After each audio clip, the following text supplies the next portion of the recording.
This took me 6 months, which is a whole lot longer than I thought it would take me.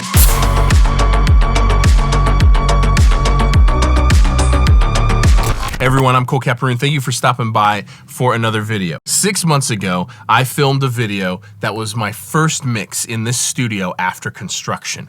And in that video, I discussed how much more difficult it was to get to the finish line than I thought it would be. So today I want to go over how I learned my way around this room sonically, how I came to grips with it, how long that took, and then I want to go over some gear updates, show you some new workflow things that I've got going on, and kind of a general update. So for those of you that didn't see that video, the basics of it were just that my first mix in this new room, in this fantastically flat, unbelievable sounding room and rig, took way longer than I thought it would. And it's because I was being outclassed by the room and the rig. I was like a B-level mixer, and now I had a rig and a room that's like an A-level rig and room, and I was just being outclassed. But I know what I like to hear and I know what I want, and so when I'm being shown new information because of the rig and because of the room that I'm not used to being shown, I had to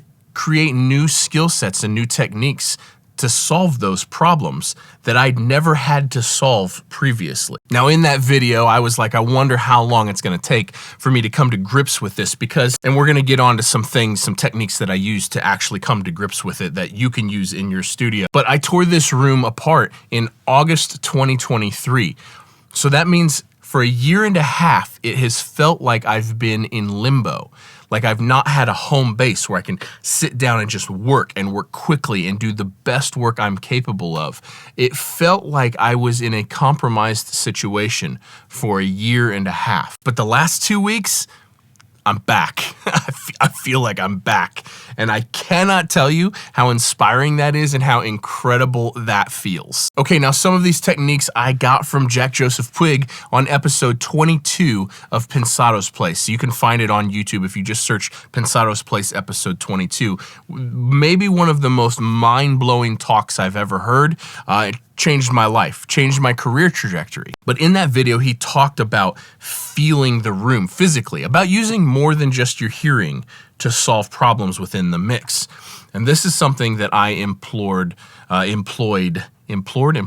Yes, sure. Whichever one of those words is correct, that I used to great extent to wrap my head around this room.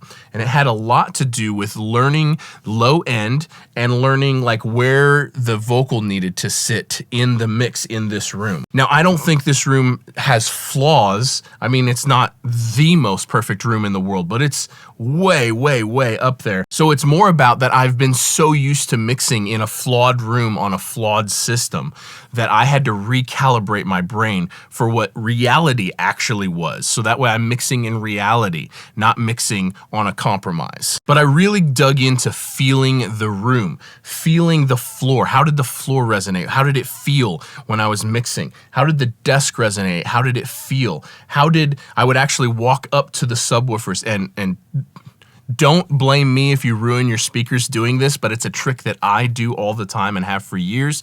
I walked up to the subwoofers and put my hand just real lightly on the surround so I could physically feel the relationship between the kick and the bass guitar, or the bass synth or whatever. I could physically feel the difference.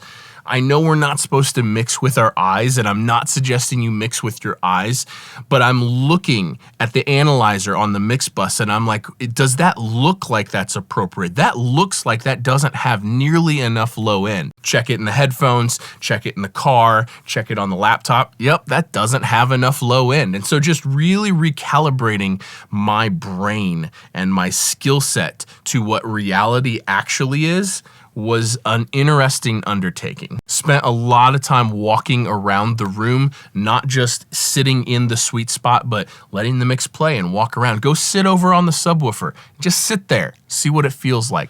Headphones. Spent tons of time on my Focal Clear MG Pros and the new Focal lenses that I have, just checking on multiple sources. I did a video a few months ago where I brought the NS10s back in and I listened to a bunch of stuff on the NS10s. I've pulled the Auratones back in here and I'm trying to figure out from a setup direction, how to reincorporate the Auratones back into this setup, but like just really, really dug in and settled for nothing less than the very best that I'm capable of. And then you do that, you repeat that over and over and over, and you check in all these environments and you find all the flaws, and you do that over and over and over and over. And then eventually you get to the point, as long as your room is decently treated and you have a decent set of monitors, eventually you'll get to a point where you can get pretty much all the way there without checking everything else, and you're putting out the best work possible. And when you get there, it's a really good feeling because it feels like home. There's no guesswork. You're not second guessing every move you make. You're not guessing, oh, if I do this here, it's gonna sound like this here. It's just, you just work. You work unrestricted. And that's a wonderful, wonderful feeling. And it took me 6 months to get there. Maybe I'm a slow learner. Maybe I'm a fast learner. I don't know. 6 months is longer than I thought it would take. But I'm so, so happy. I'm so happy and so inspired feeling to feel like I'm home. I'm back. So I want to go over some signal chain stuff and some workflow stuff and some different gear with you, and just show you kind of like a general update of things that I've been doing. So let's take a look at that. Oh, before we take a look at the different gear and the different signal chains and workflow that I've been working on, there are links down below for every single thing I'm about to show you and every single piece of gear in this room. And all of those links, or just about all of them, go to Sweetwater.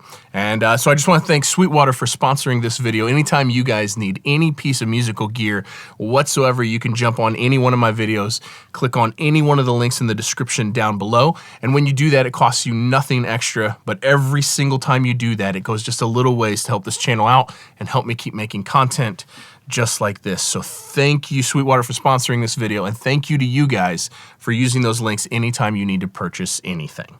Okay, now let's get into some gear. Okay, so I think we should probably start with some vocal chains. I've kind of settled on a couple different signal chains that I'm really liking for different vocals. So let's go over that. The first vocal chain that I'm really, really digging is the Rupert Neve Design Newton channel, which is no secret. I've been a huge fan of this for a long time, but running that Newton channel into the Audioscape ASA 6A, which is just, this is such a monster compressor, and oh, that's so cool. Got all the tubes back in there. It's just, that is such a awesome signal chain. So it's like great for like a super vibey thing, a super big kind of organic sounding vocal. I really like that signal chain. The next one is also the Newton channel, but going through the 1176. This is a little bit smoother. It's a little bit like less organic, a little bit more, I don't know if polished is the way to put it, but I really like that.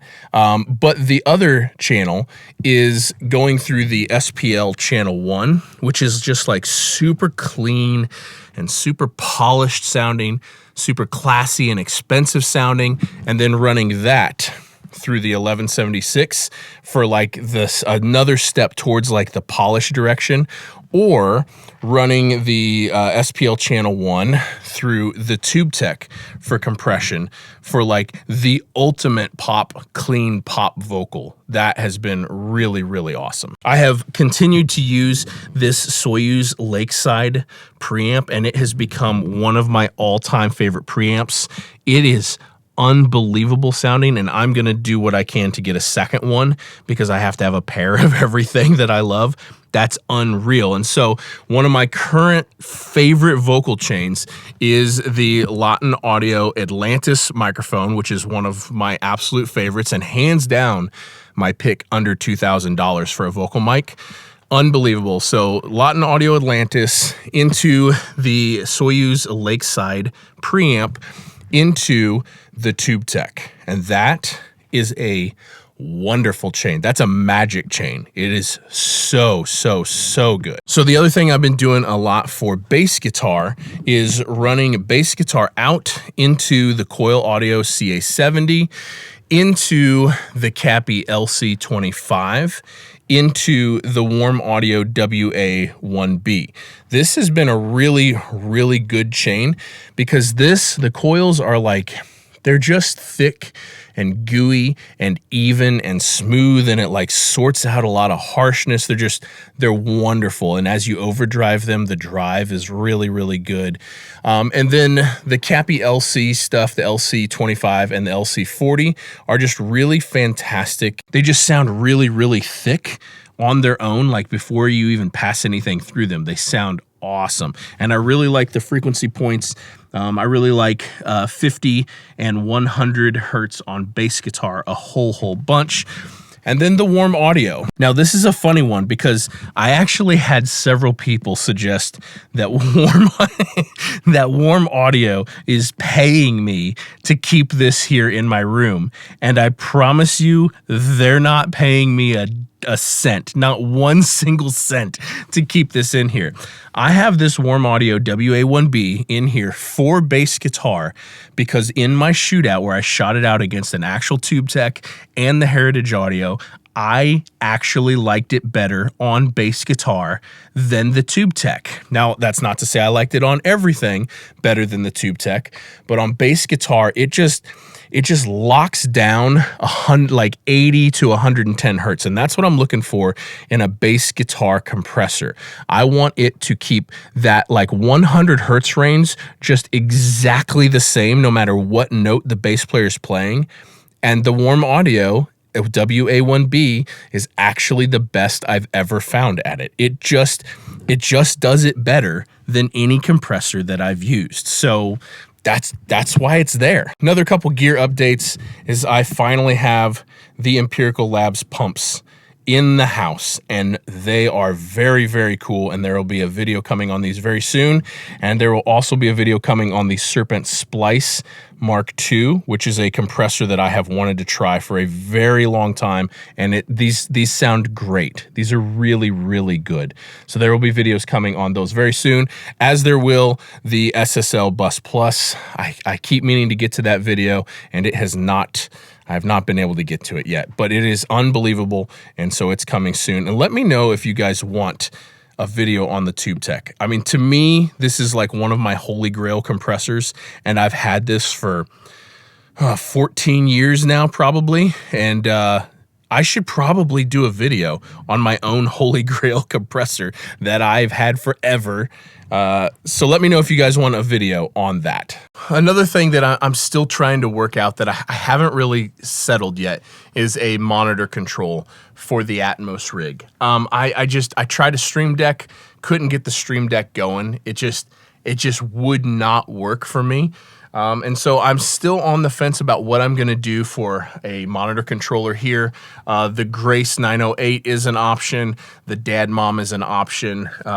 If there's any other just random volume knobs. There's something interesting that I didn't expect is that the computer being down here and everything else being up here has kind of proven to be challenging.